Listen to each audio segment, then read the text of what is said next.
As we've established very clearly before now, animation needs directors, of course, but it also needs the creators, those who come up with the ideas for the series, features, and shorts. Most directors fulfill both criteria quite often because we think we can do it better than whatever we're working on.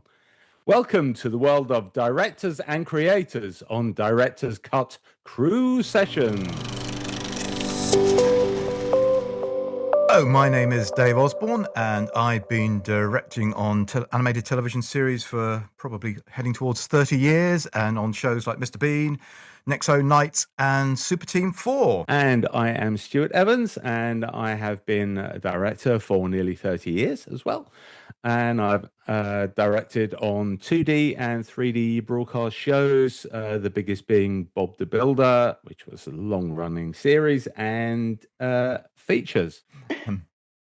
On this episode of Director's Cut Crew Sessions, we have our special guest, someone who, as a storyboard artist, animator, musician, director, creator of IP, and can probably change a tire while juggling chainsaws. Welcome, Valentina Ventimiglia. Good effort. Thank you so much for having me. Hi. Hi, Valentina. Okay, well, look, you're not here to have fun with us, although you are here to have fun with us. Of course I am. So I thought this was fun. It's good to catch up. It's good to catch up, absolutely. Well, look, we all know each other quite well.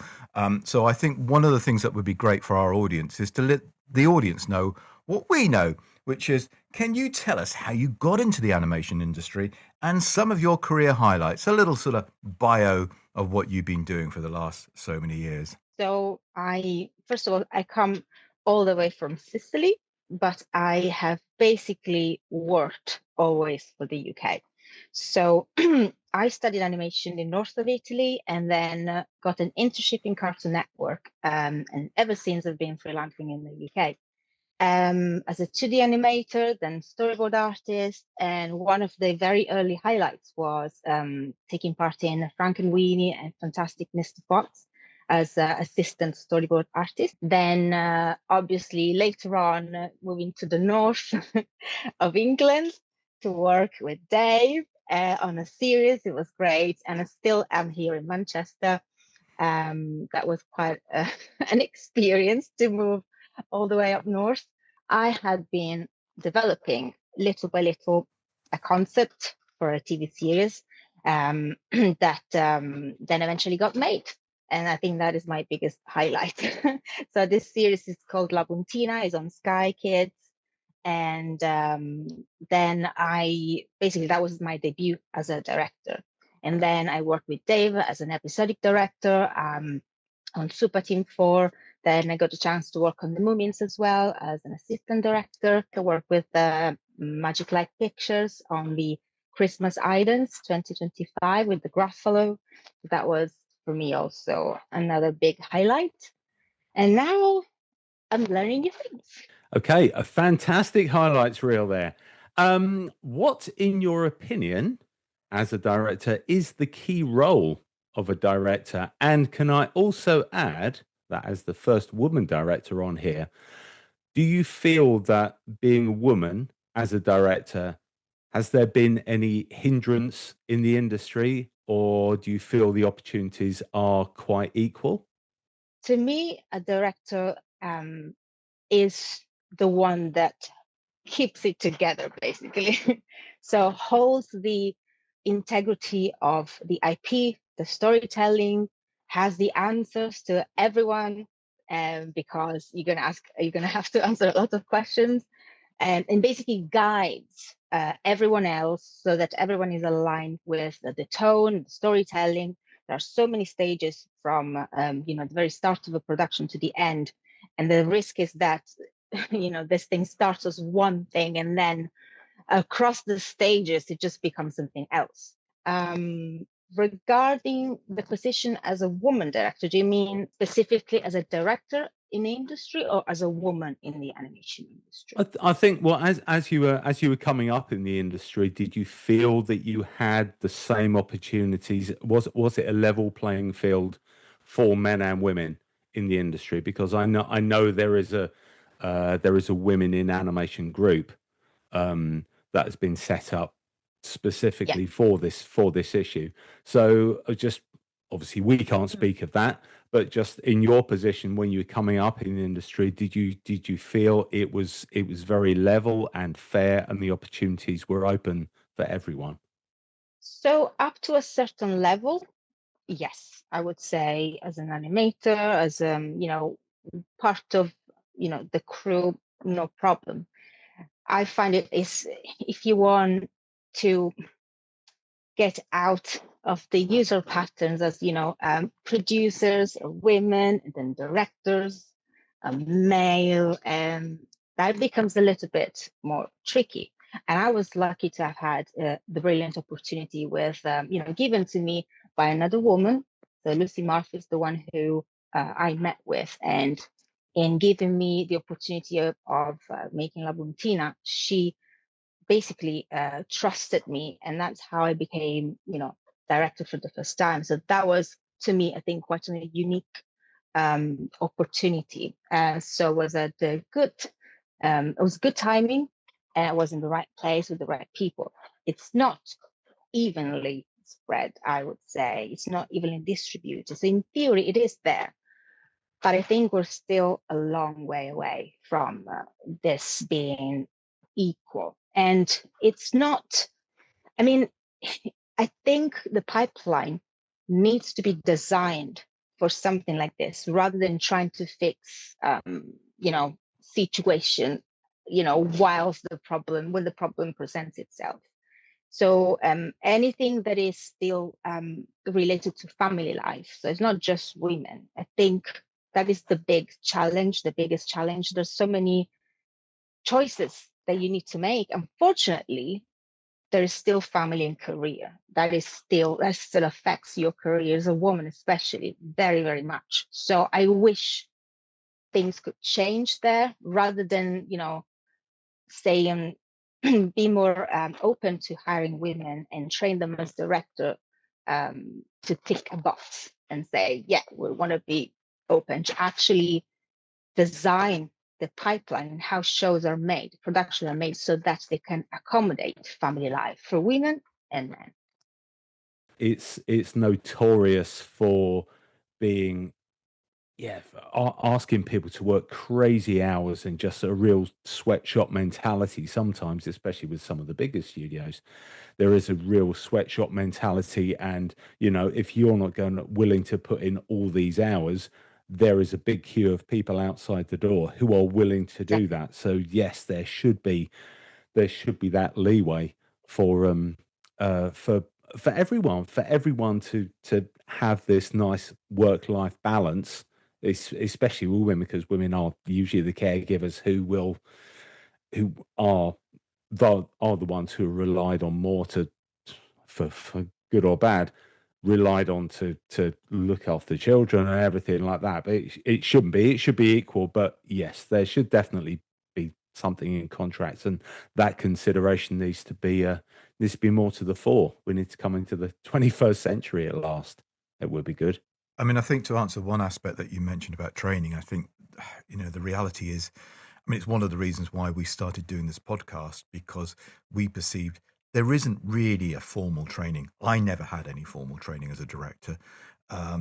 It was basically make something.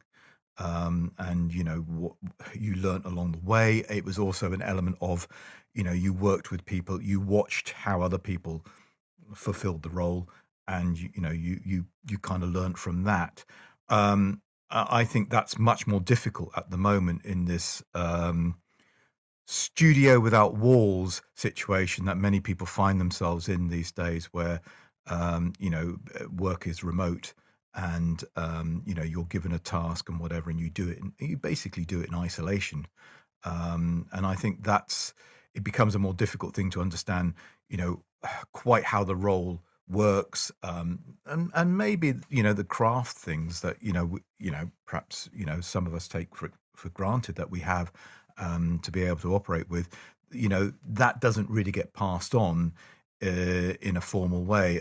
I mean, I think that's also true for other aspects within the industry. I think that's also true for production.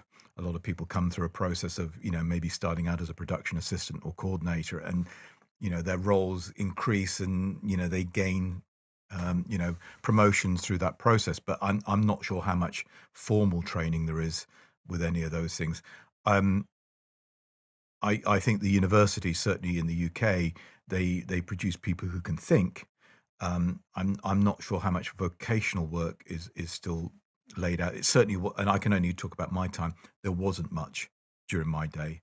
The vocational side of it. You weren't taught really how to animate, but you were taught how to think about how to animate in a way, and how to tell a story. So that's perhaps, something that perhaps still needs to be considered and looked at, about how we pass on this information, how we pass on and build a platform for people to be able to step onto in order to get access to that next phase of being a director, or those roles.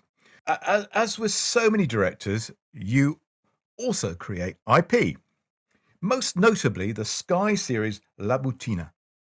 How did you make that leap from an idea on your desk to an actual broadcast series? And we feel at the moment, especially with so many people talking about becoming creators and using platforms like YouTube or other similar sort of places to actually sort of expose their work and try and build an audience and things.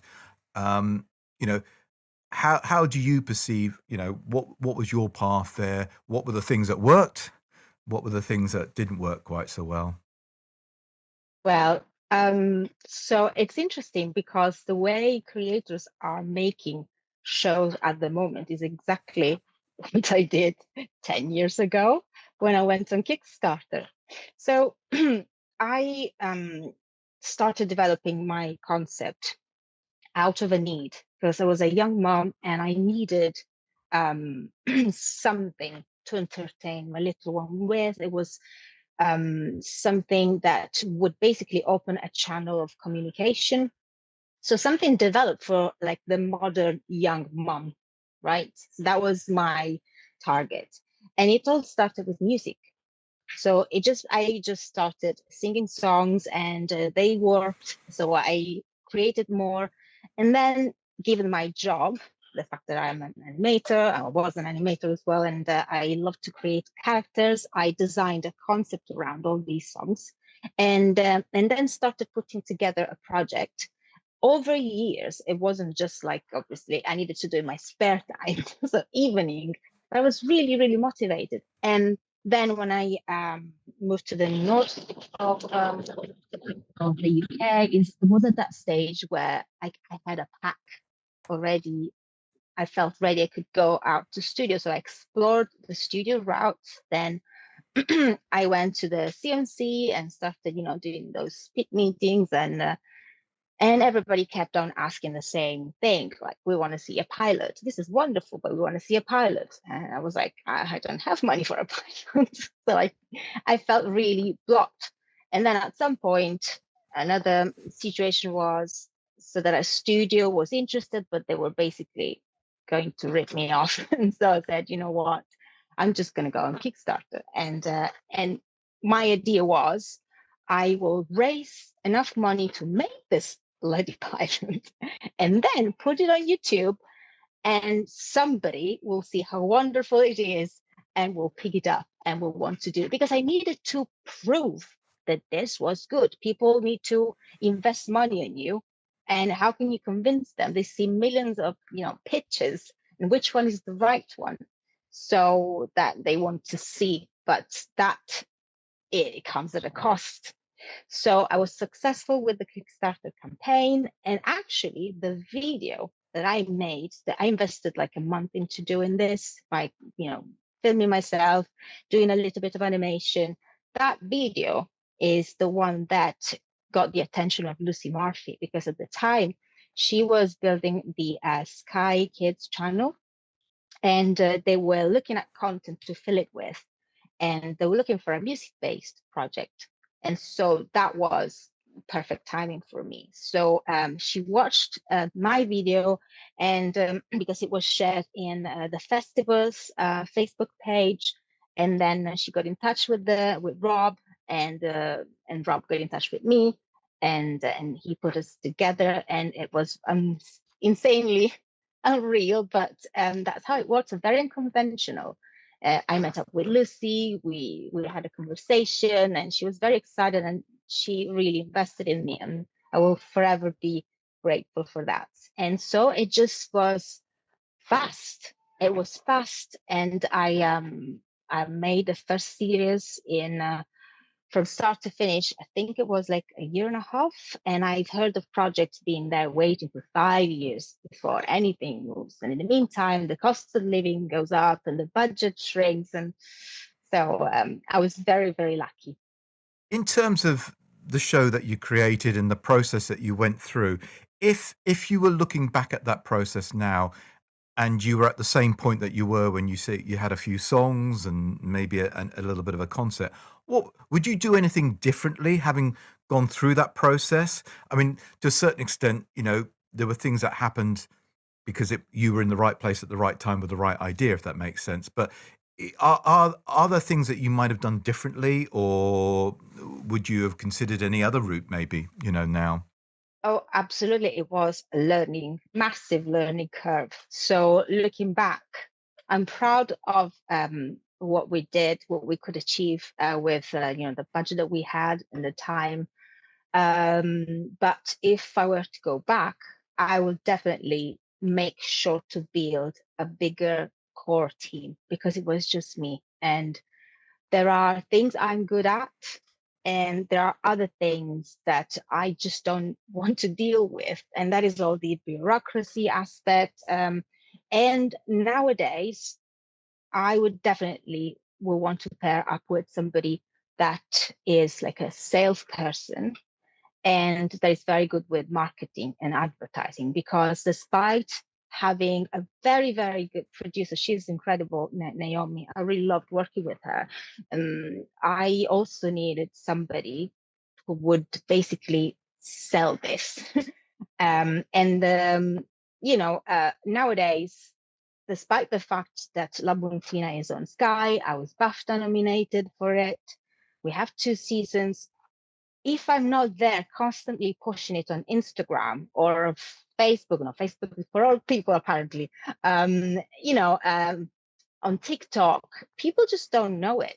And unfortunately, also YouTube is another one. We have a little bit there, but that has made a massive difference. And if I spend my time doing that, when do I do my director job?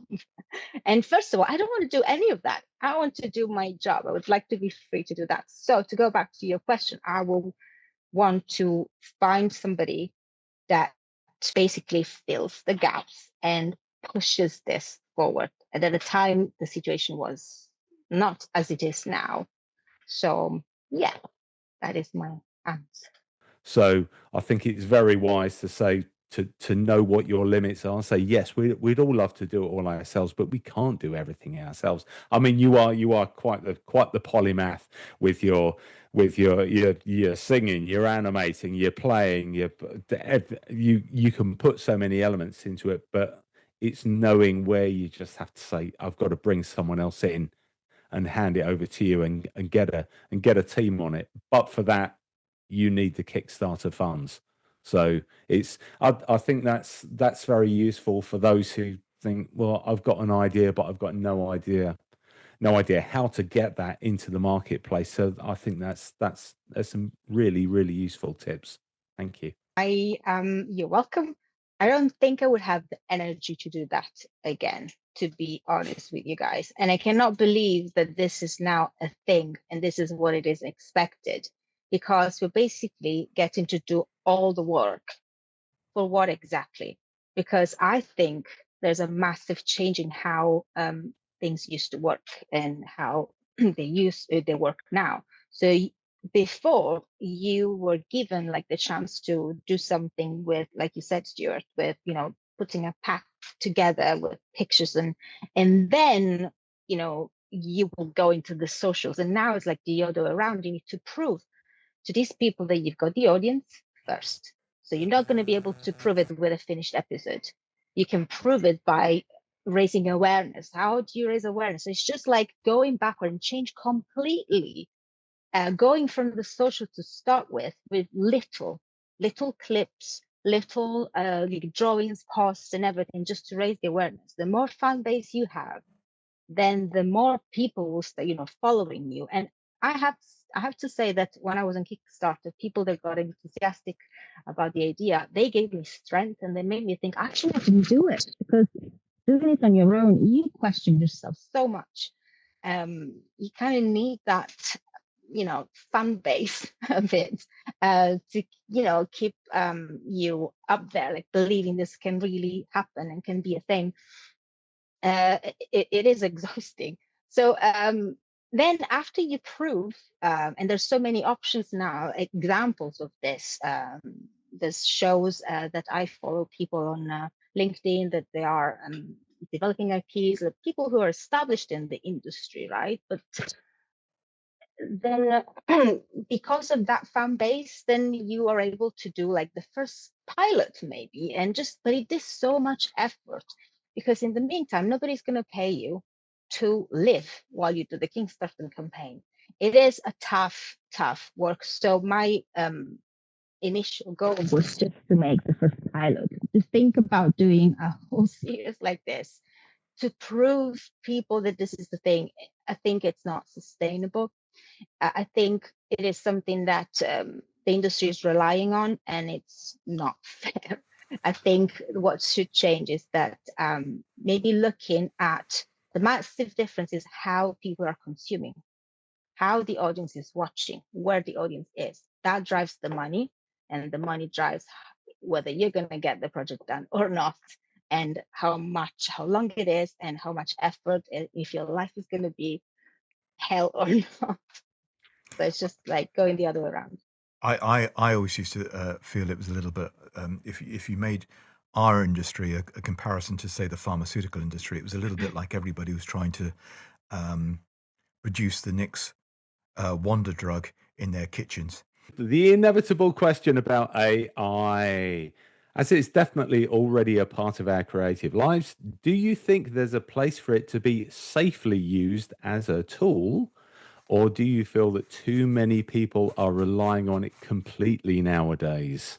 What is your position? I believe that our industry is and will always be a dynamic, forever changing and evolving industry.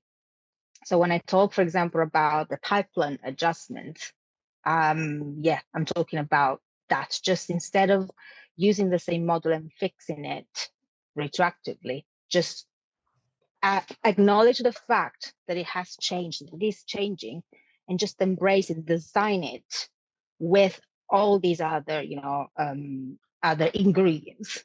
And AI is one of these ingredients. And why not? I mean, I have been struggling to, for example, going back to the women, balancing, family life and industry with how the pipeline is built. And it's extremely difficult to come up with something that works for everybody and then gives you at the same time, a structure to follow, and then and take into account, people getting sick, or maternity leaves, or pick up school and school pickup. So if AI, with all of these informations, could help us, for example, solving some of these issues, because they're extremely difficult, and we blame the producers, but it is, it's non-human to come up with something so complicated that could answer so many questions and work and keep it together. So if there's a way to use AI for that, I would be, so open to it. Anything that can make our life easier and speed it up, yes. So that is one example. Another thing is, for example, when I was working as a director, like also with you, Dave, like as an episodic director, you need to evaluate who who's going to read your comment, who's going to read your brief or your feedback. Is it the single animator, or is it the animation director? So for someone like me, for example, I am not English mother tongue. So how can I pass on my message to get that person to understand it and do what I would like them to do in the best possible way, considering who I'm talking to? So, for example, if I said to AI, this is my message, right? I want that person to do this. Consider it's an animator, consider it's the animation director. Then maybe I could have, ChatGPT or whichever tool helping me with that. And why not? Because as a director, I have the thinking time is the most, it's where your time goes. Okay. So the more thinking time you have, the better job you do. And lately, there hasn't been much of that available because of the pipelines. So you see it very helpful as a tool to aid your creativity, and not because so many people who are non-creative just see it as they now have the key to create so much, and they feel that this is fine. Do you feel that the bar has been lowered in terms of expectation, because, as we've said before, it's very noisy. There's a lot of content out there, and because there is the AI imagery specifically, not the organizational side, but the AI imagery, that there are enough people who are good at prompts or think they're good at prompts, and images are being created, and short animations are being created. Do you feel that the bar of expectation is lower, so that do we have to go that low, or should we remain high to keep up the standard of keep up the quality of what we are producing, so we literally take the high road and leave the slop down the bottom there? I think there's a big fuss around it at the moment. If you have used it, you know that it can go only as far as, generating random things. When it comes to, yeah, keep this, but modify that, it just becomes incredibly frustrating. So then, what is the best use of my time as a director? To just basically keep on giving notes to something that is basically like a useless assistant at that point, or actually having, using it to sometimes also to brainstorm or to have like some to bounce idea with, like you said, and then have a team that can actually understand what it is that I want, and just, you know develop this with me people.